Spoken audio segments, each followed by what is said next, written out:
Tapos yan, lagyan na natin ng chorizo. Sa puntong ito, ilalagyan na natin ang gulay.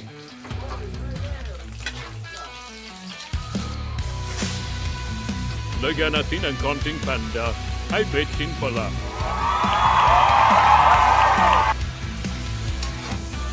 Hamuin muna natin yung ating ginisang gulay. Lagyan ng water.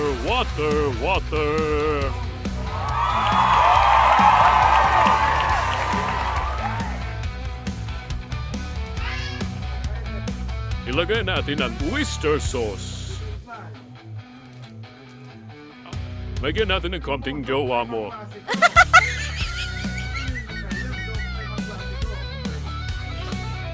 Sugar, baby. Pambalansi lang ng lasa. Yes!